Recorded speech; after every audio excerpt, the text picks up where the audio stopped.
Okay, good morning, everybody. Thank you so much for joining me this morning. I'm excited to show you our program. We've got some new features that are just getting released. You'll be the first ones to see some of these things. And this should take about 20 minutes, 25 minutes. And then we can do some Q&A at the end. And this will be recorded, so anybody who wasn't able to make the meeting today we'll be able to watch it afterwards. So my name is Leroy Coffman. I'm the Director of Operations for Solar Data Pros. And as our name implies, we are experts at dealing with data related to solar production, energy consumption, and also energy storage. We do our job, we do our work through data connections we have with the 3 investor-owned utilities in California, as well as 6 different inverter providers. And so you'll see today some of the ways in which we interact with these different API connections and data access points.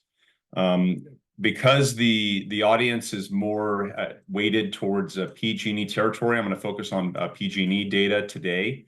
But for anybody on the webinar who might be in SDGE or Southern California Edison territory, a lot of these features are identical.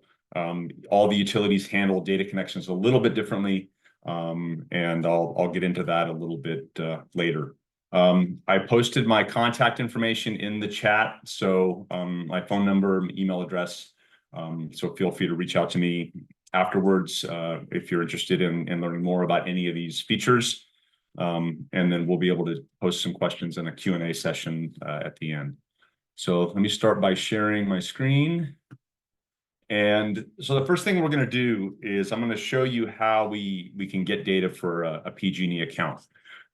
PG&E has a service called Guest Access, which enables a third party like a salesperson or a service provider to gain access to the customer's hourly consumption data without the customer needing to do anything but provide their 11-digit PG&E account number and the phone number that PG&E has on file.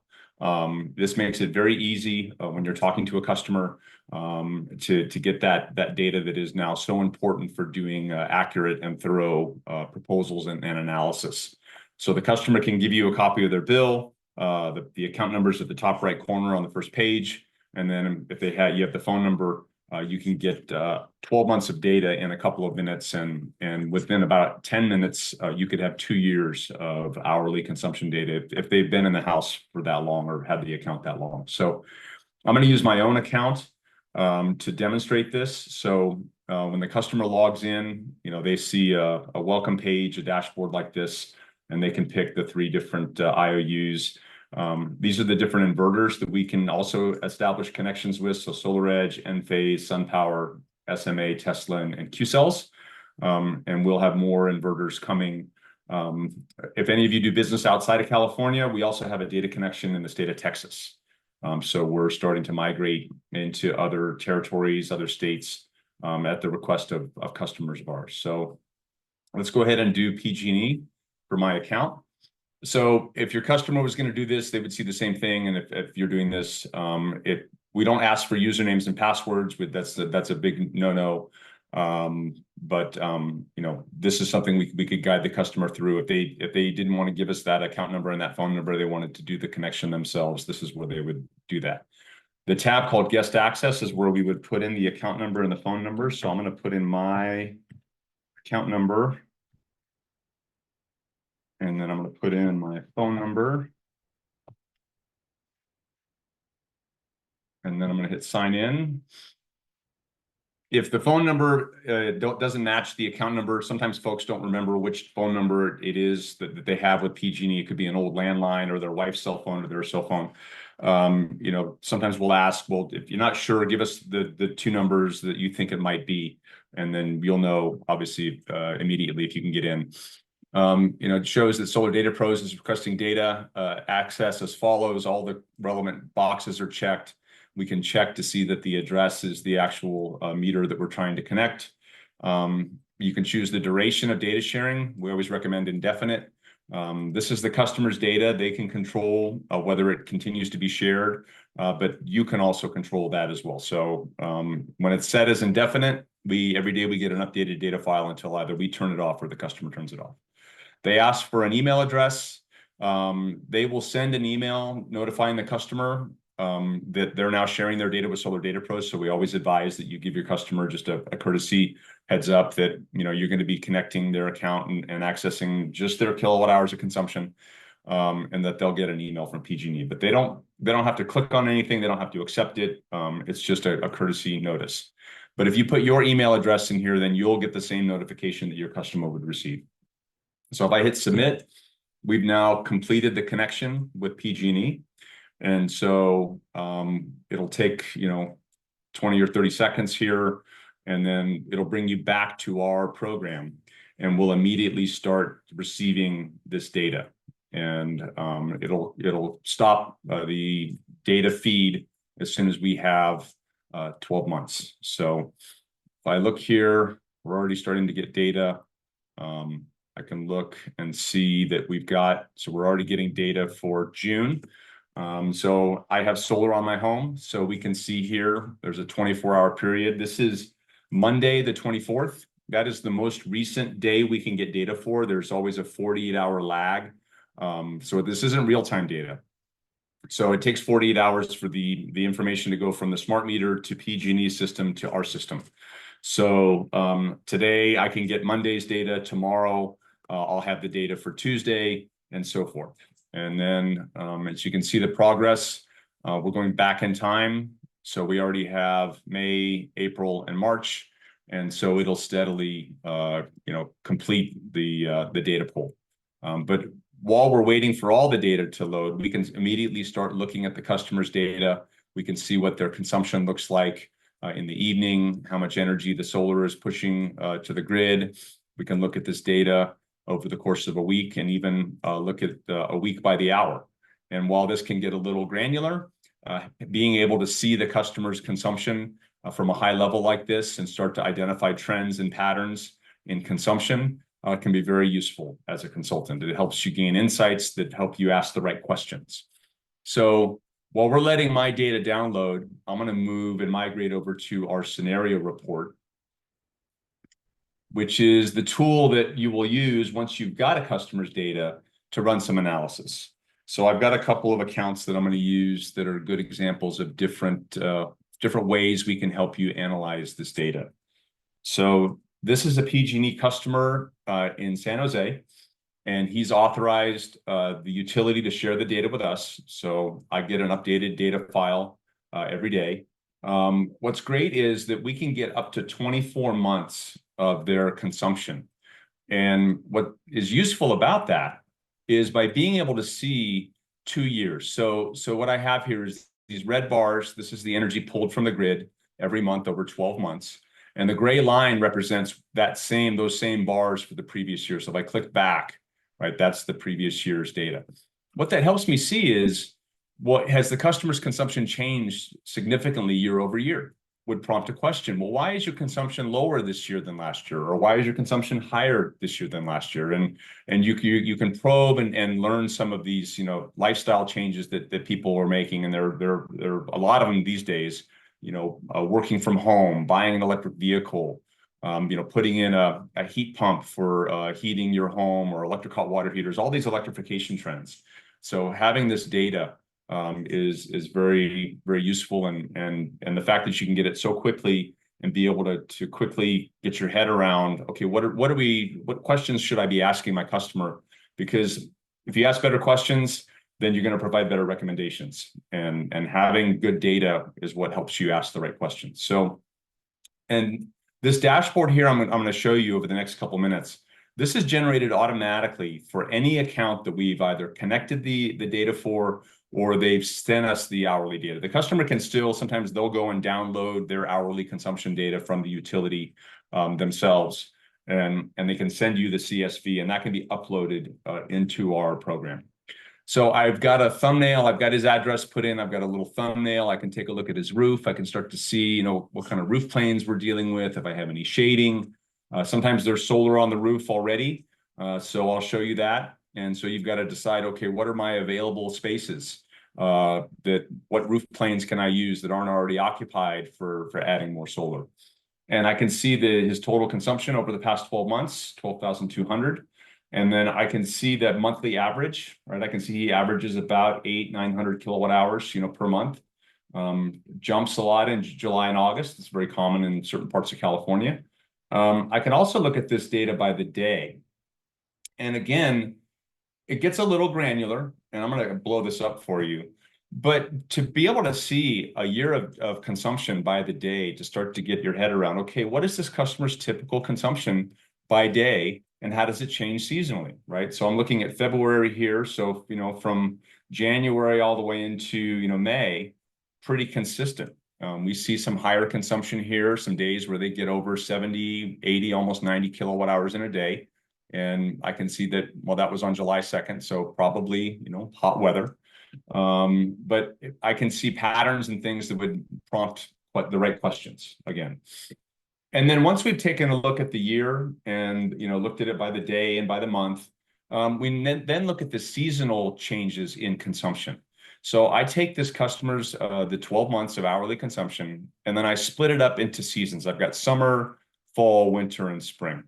And what I do is I take, in this case of summer, that's June, July, and August, and I'm averaging each hour. So this is a 24-hour period, and this is their average consumption each hour of the day during the summer.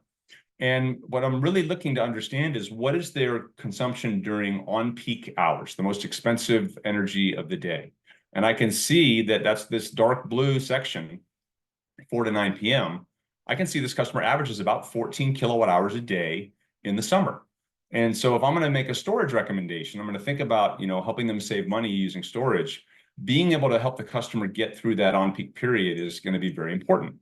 Now, there are customers that are interested in a measure of grid independence. It's like, well, what if I want to meet all of my needs with some storage in the evening? Well, this light blue is the overnight. That's everything from starting at 9 p.m. all the way till the end of the 6 o'clock hour. Because if they can get through the overnight, in the morning, the sun comes up, solar wakes up, meets your consumption needs, recharges your battery, and so forth. And I can see that that's about 12 kilowatt hours for this customer. So if this customer bought, 26 kilowatt hours of storage, and we haven't added solar yet, but this is just raw consumption, but that's enough storage capacity to get them through a typical day in the summer. And then I can look at the fall to see how does it change, the on-peak changes, and then winter and spring. And then I can look at them all together. So when I click show all, I have summer displayed in the bars, but I also have the lines for the other 3 seasons, fall, winter, and spring. And what I start to see is the other 3 seasons are pretty similar. There's not a lot of deviation. And the high water mark for this gentleman's consumption is clearly in the summer. So if I focus on summer when I'm crafting my solutions, then I should be good for the other 3 seasons.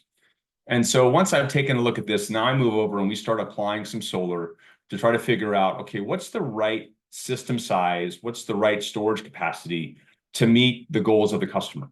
And we're trying to simplify this in really two frames, or two ideas: covering your on-peak, or maximizing your grid independence, which is covering your on-peak and your overnight.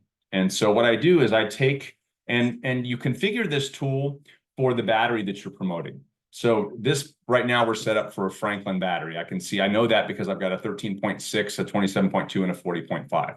If you were selling Tesla, that'd be a 13.5 and then a 27 and et cetera.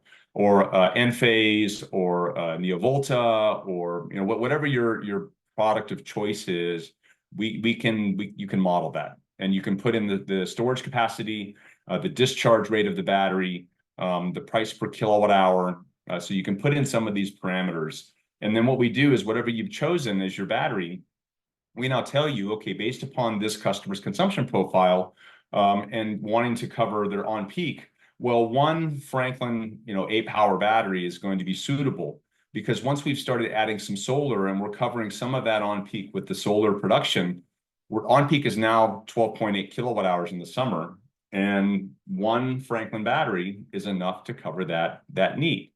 And if we want to maximize our grid independence, which is not only cover the on-peak plus the overnight, well, for that customer, that's about 24.5 kilowatt hours, right? So 2 Franklin batteries would be enough to cover that need. Now, what we also want to know is, well, how much solar do we need to be able to recharge that battery every day? And so we start adding solar energy to this home until we get enough extra energy. This is after meeting our consumption needs that would go on the battery. So we call that energy for charging. And what we'd figure out is that 5.2 kilowatt system, or about 7,800 kilowatt hours of annual energy production, would provide enough storage capacity or enough energy for charging to replace what you would consume during on peak. And then if we decide that we want to go for grid independence, well, that's going to be a larger system. That's a 7.7 kilowatt system. And we haven't designed the system on the roof, so we're not looking at the tilt and the azimuth and the shading and all those different parameters that go into designing a system. But this is a quick and dirty analysis, and the math we use is 1 kilowatt of solar power will produce about 1,500 kilowatt hours of energy per year. And we do this just as a quick and dirty starting point, right? Ultimately, you're going to go design the system on the roof, taking into account all the different parameters and the different equipment that you're going to use. But our job here is to give you a quick overview of the customer's consumption by, annually, by the month, by the day, by the season, and then translate that into, 2 solutions. So, and then you can tell the customer somewhere between 1 and 2 Franklin batteries and somewhere between a 5.2 and a 7.7 kilowatt system is where you're going to want to be. Now, if the customer's planning to increase their consumption in the future, and they know what that's going to look like, we can go and add additional consumption. And now all the numbers have been adjusted upward, right? So now our on-peak consumption is higher, and our system size is greater. And so we give you the ability to, once you've got your head around kind of the high level consumption profile of the customer, and then start asking questions. Okay, this is what you consumed last year, but we're building a system for what you're going to do next year and the year after and the year after that. So that's how we more closely tie these recommendations to the customer's objectives. The next thing we can do for you is we have the Google Sunroof API. This is a very basic, quick and dirty, where we can automatically give you a simple layout. This is not Aurora. This is not OpenSolar. We're strictly giving you a basic idea of giving us a certain size panel, wattage of panel, how many can you fit, where might they go, and as a quick and dirty starting point, right? Just to give you a basic idea. So, and if we decide that, okay, we like this layout, and maybe we're not going to use 400 watt panels, let's say we're going to use 420 watt panels, and we want to include that in our scenario. And when I change the panels, it resets my wizard here. Let's fix that for a second. Okay, so now what I do is now I can run any combination of solar and storage to start to get an idea of, okay, what does the potential savings look like with this system and the different options for storage. So what we have is we have all the NEM3 rates based upon the avoided cost calculator, and in PG&E it's the ELEC rate schedule for NEM3, NBT, solar billing plan, whatever you would choose to refer to it as. And we can show what that production looks like, and with the different battery options, we estimate what their current bill is. We look at, okay, what is the bill afterwards? This takes into account the $15 in the base fee from PG&E plus, electricity cost, and then we estimate the savings. And then we can also provide a ranking because it's hard to know what the right combination and where the best value lies. So we take a look at the savings, the estimated cost, and the payoff term, and we provide a weighted average score, and then we just add those up. And the idea and the goal here is to show, well, where the best value is. And for this customer, if we're choosing to do this size system, this layout that we created here, we can see that 2 Franklin batteries is actually going to provide the best value. It's not necessarily the highest savings because that comes with that third battery, but you're not getting a lot of extra value by adding that third battery. So we can kind of show, okay, here's where the sweet spot is. And then you plug in your price per watt for the solar in the settings and the price per battery, and we can show you a simple payback, over time of what the cash flows look like. If you have a loan product you like, you can put that in here. and then you can print this.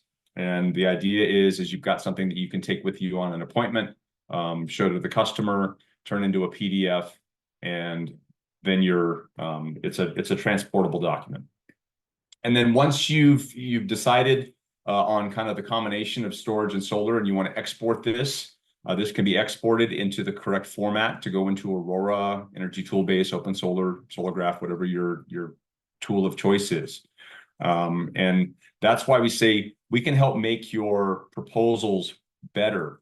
One, by making it easy for you to acquire this hourly data, model different combinations quickly and efficiently to see, okay, what do I want to recommend to this customer? And then putting that into your tool. So this is an example of somebody who doesn't have solar. Now let's take a look at a customer that does have solar. And there's a couple different scenarios that we're encountering with our customers. One is somebody that has solar, is interested in maybe adding a battery or adding some more solar. We're seeing more and more systems that these are older systems, were put in, 8-10 years ago. They might have 180-watt panels, and those panels are taking up valuable real estate on that roof that could be better utilized with a newer system. So we're seeing more and more cases where you're removing an existing system and replacing it with a brand new system because the system's paid off, the lease has run its course, came with the house, whatever the customer's particular situation is. And so I've got an example here in Lafayette. You can see this house is just carpeted in solar panels. That's at least 2 different systems, maybe 3.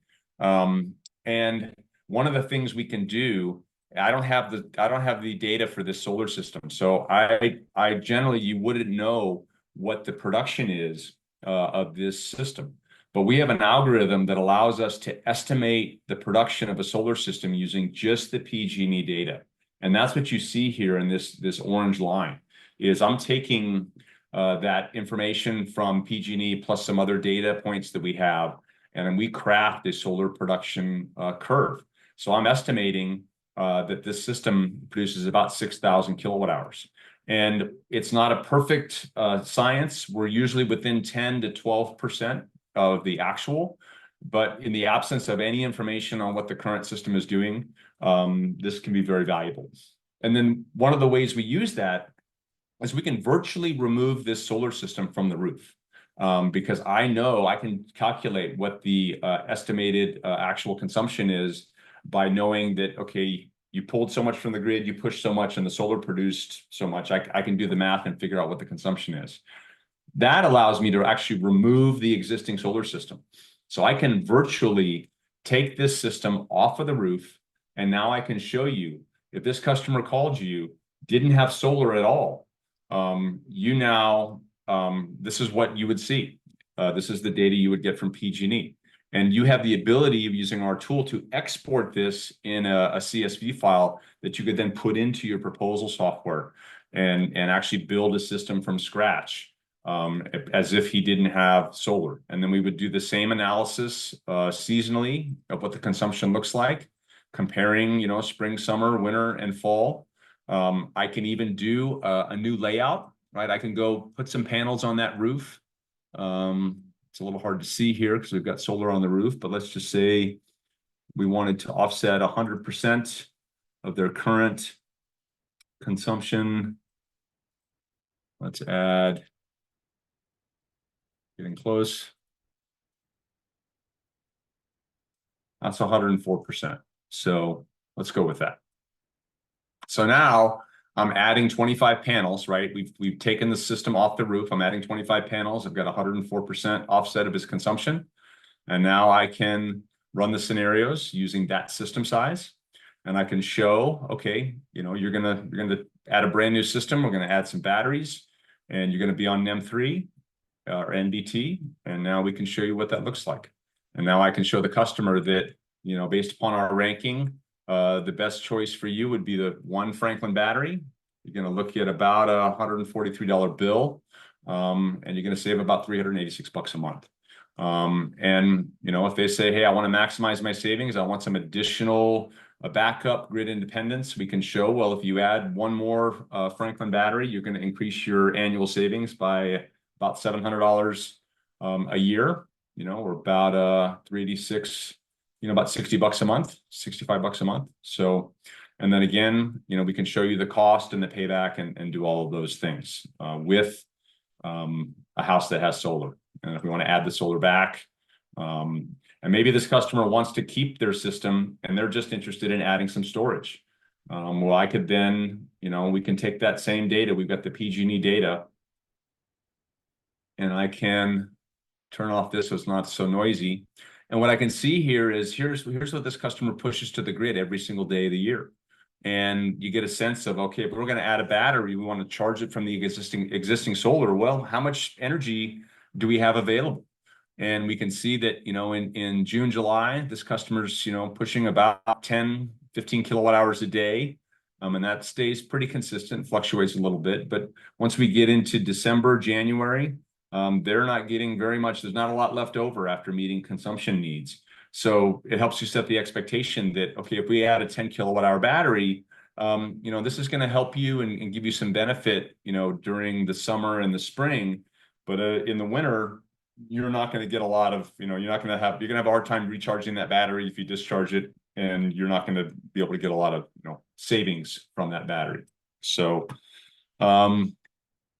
the other thing I want to show you is, this is brand new, hot off the press, is adding EVs. This is very common. A lot of people, they're saying, okay, I want to add solar, but I'm also going to be adding a Tesla.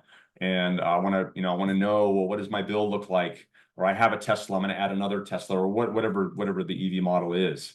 So if we go through and do our normal scenarios for a customer, and we're modeling the savings and the impact of, just adding solar, we now can add an electric vehicle, and we'll ask the customer, okay, how many miles per week are you going to be driving that vehicle?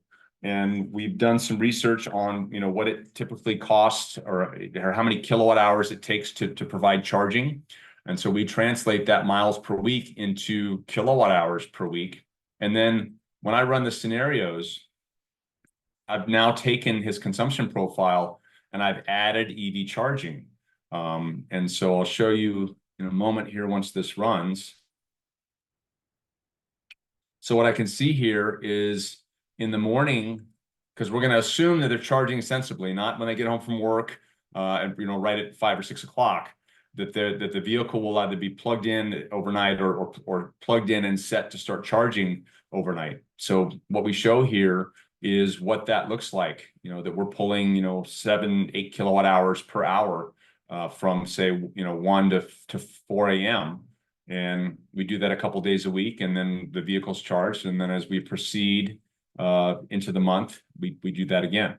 And we're now able to show the impact on your bill and your savings. The other thing we do is we factor in the cost of gas. Gas savings is an important incentive for adding an electric vehicle. So we're making some assumptions about gas mileage and the cost of a gallon of gas. These will be settings. Right now they're hardwired, but I can show the savings in gas, and as we model the impact of adding an EV, we can incorporate the full value, the full cost, and the full benefit of that EV into this model. So, and then the last thing I want to show you is we have a monitoring product as a value add.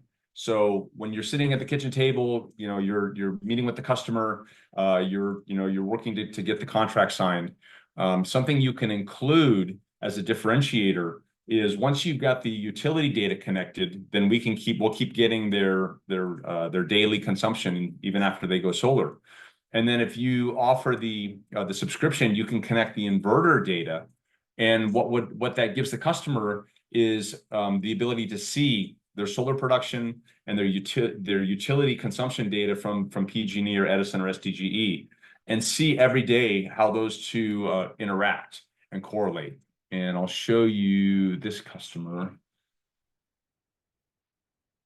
So this is a customer that has both data sets. So I can see here every day, right? I can see his solar production, I can see his energy consumption pushed to the grid, and I can see this over the course of a year. And I can even, once we have the data, you can show solar production for the previous year. And so I can compare, year over year. And it's a way to, because the best way to evaluate how well a solar system is performing is to compare it to itself. And so we can see for this system, for most months, right, year over year, their production is pretty spot on. But I can also see that here back in August of 23, he actually had a production problem where his system went down, and you see no push to the grid. We start pulling a lot more energy because there's no solar, but it came back on here after a couple of weeks. And so when somebody's got our tool, they'll see that, right? Because once a week we send them an email showing their solar production, their energy consumption. And as a solar provider, you could even offer this as a service where we can set it up where you would get an alert if your customer's solar stopped producing or they stopped pushing to the grid, and you could give them a courtesy call and be proactive rather than waiting for that customer to call you all fired up with a large bill because they're not paying attention and the system has been off. You can intervene and kind of be a hero for your customer. And I'll show you what that email looks like. So once a week, they would get this email, and it basically shows them your solar production, energy consumption over the past 2 weeks. We show how you're tracking for your true up, your cumulative consumption. It would have your logo on it. You could have put a little link in here for referring a friend or, requesting a cleaning or service. And then they could even log in and view their dashboard. So it's a great way for you to reach out and touch that customer once a week after they've gone solar. And the idea is you give this to them for any term you choose, say 6 months, 12 months. And then at the end of that, they can sign up for their own subscription. And you could use this for your service related customers. This is a great referral bonus rather than just giving them a gift card or, a gift certificate. You can give them a subscription to this, and then once a week they'll hear from your company in a positive way, right? Showing them that your solar is working and reinforcing that they made a good decision to go solar with you. So that is everything I wanted to show you today.